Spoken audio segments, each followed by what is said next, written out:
नमस्कार मित्रांनो, आपण सर्वांचे पुन्हा एकदा स्वागत आहे रोजगार मराठी या युट्यूब चॅनलवरती। तर मित्रांनो, आजच्या व्हिडिओमध्ये आपण महावितरण मार्फत प्रसिद्ध करण्यात आलेल्या विद्युत सहायक या पदाच्या जाहिरातीनुसार विद्युत सहायक या पदाकरता अभ्यासक्रम कशा पद्धतीचा आहे याविषयी जाणून घेणार आहोत। त्याचप्रमाणे मायनस मार्किंग कशा पद्धतीची आहे, तसेच गुणांची विभागणी कशा पद्धतीने केली जाईल याविषयी अगदी थोडक्यामध्ये आपण आता जाणून घेऊ। तर मित्रांनो, अशा पद्धतीने विद्युत सहायक या पदाकरताचा अभ्यासक्रम आहे तो आपण समजून घेऊ। या ठिकाणी आपण वाचू शकतो विषय किंवा उपविषय, एकूण प्रश्न, एकूण गुण आणि प्रतिप्रश्न एकूण गुण किती मिळणार आहेत हे या ठिकाणी आपण लिहिलेलं आहे।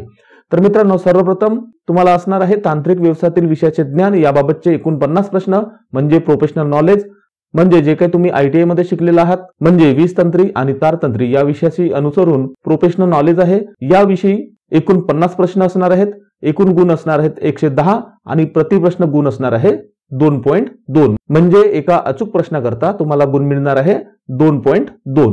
त्यानंतर असणार आहे मित्रांनो सामान्य अभियोग्यता म्हणजे जनरल ॲप्टिट्यूड, त्यापैकी अ आहे तर्कशक्ती म्हणजे रिझनिंगचे प्रश्न असणार आहेत 40, एकूण गुण असणार आहेत 20 आणि प्रतिप्रश्न गुण असणार आहे 0.5, म्हणजे प्रत्येक अचूक उत्तराला तुम्हाला मिळणार आहे 0.5 गुण।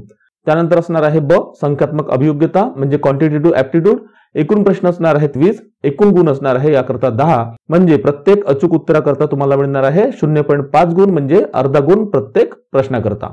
त्यानंतर असणार आहे क मराठी भाषा म्हणजे मराठी लँग्वेज, मराठी भाषेचे सुद्धा तुम्हाला असणार आहेत प्रश्न 20, एकूण गुण असणार आहेत 10, म्हणजेच प्रत्येक अचूक उत्तराकरता तुम्हाला गुण मिळणार आहे 0.5, म्हणजे अर्धा गुण प्रत्येक अचूक उत्तराकरता। अशा पद्धतीने एकूण 50, 40, 20, 20 अशा पद्धतीने एकूण 130 प्रश्न असणार आहेत आणि याकरता एकूण गुण असणार आहे 150।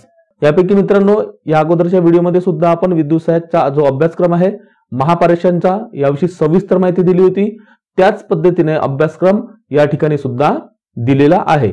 तर प्रत्येक विषयाच्या अंतर्गत तांत्रिक व्यवसायातील विषयाचे ज्ञान, तर्कशक्ती, संख्यात्मक अभियोग्यता आणि मराठी भाषा या प्रत्येक विषयातील प्रश्न कोणत्या पद्धतीचे येऊ शकतात याविषयीचा सविस्तर व्हिडिओ आपल्या चॅनलवरती आधीच उपलब्ध आहे। त्याची बटन तुम्हाला वरती आय बटन मध्ये मिळून जाईल, त्या ठिकाणी जाऊन तुम्ही प्रश्नपत्रिका कशा पद्धतीची असणार आहे हे तुम्ही जाणून घेऊ शकता। त्यानंतर बघूया मित्रांनो, विद्युत सहायक या पदाकरता जी परीक्षा कालावधी असणार आहे एकत्रित कालावधी असणार आहे 120 मिनिटे म्हणजे 2 तास। त्याचबरोबर मायनस मार्किंग कशा पद्धतीने असणार आहे हे सुद्धा आपण जाणून घेऊ। तर मित्रांनो, उमेदवाराने दिलेल्या प्रत्येक चुकीच्या उत्तरांना शास्ती किंवा दंड म्हणजे पेनल्टी असेल, म्हणजे उमेदवाराने जर चुकीचं उत्तर दिलं तर त्याला पेनल्टी लागणार आहे।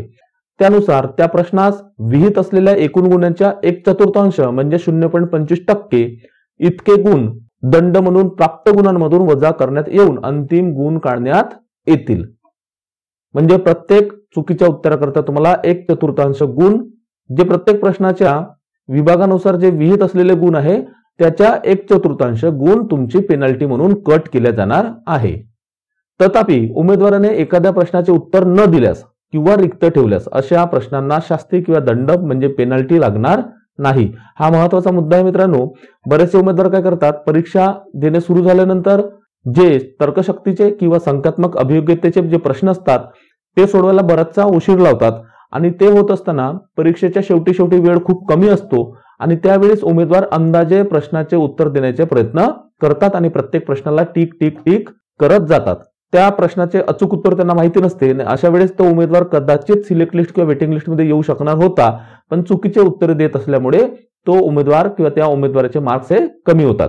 वास्तविक पाहता विद्युत सहायक महावितरण मध्ये या पदाकरता पहिल्यांदाच परीक्षा होत आहे, पण या अगोदर उपकेंद्र सहायक किंवा इतर जी पदे आहेत त्याच्याकरता परीक्षा होत गेलेल्या आहेत।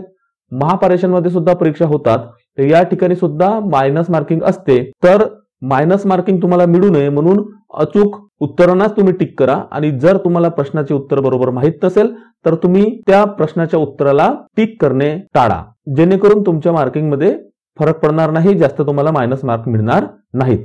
तर अशा पद्धतीने मित्रांनो तुम्हाला मायनस मार्किंग असणार आहे, ते सुद्धा आपण जाणून घेऊ की प्रत्येक विभागानुसार किती मायनस मार्किंग असणार आहे।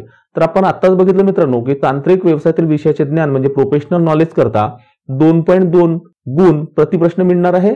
तर जर मायनस मार्किंग आपण बघितलं म्हणजे एखादा प्रश्न तुमचा प्रोफेशनल नॉलेज मधला चुकला तर तुम्हाला 2.2 या गुणाच्या 1/4 म्हणजे 0.55 मार्क मायनस केले जातील। त्यानंतर मित्रांनो, सामान्य अभियोग्यता या अंतर्गत म्हणजेच जनरल ऍप्टिट्यूडच्या अंतर्गत तर्कशक्ती म्हणजे रिझनिंग, संख्यात्मक अभियोग्यता म्हणजे क्वांटिटेटिव्ह ऍप्टिट्यूड आणि मराठी भाषा या प्रत्येक विषय किंवा उपविषयामध्ये तुम्हाला 0.5 गुण म्हणजे अर्धा गुण मिळणार आहे प्रत्येक अचूक उत्तराकरता. जर तुमचं एखाद्या प्रश्नाचं उत्तर चुकलं तर त्याच्याकरता तुम्हाला या 0.5च्या 1/4 गुण मायनस केले जातील, म्हणजेच 0.125 म्हणजे जवळपास 0.12 गुण तुमचे मायनस केल्या जातील. तर अशा पद्धतीने तुम्हाला प्रत्येक विषयानुसार किंवा उपविषयानुसार मायनस मार्किंग असणार आहे. तर मित्रांनो, अशाच पद्धतीची नियमित माहिती मिळण्याकरता तुम्ही चॅनलला सबस्क्राईब करा. त्याचबरोबर व्हिडिओ जर आवडला असेल तर तुम्ही मित्रांबरोबर शेअर करा, त्याला लाईक करा. आणि या व्हिडिओची दखल घेतल्याबद्दल आपण सर्वांचे धन्यवाद.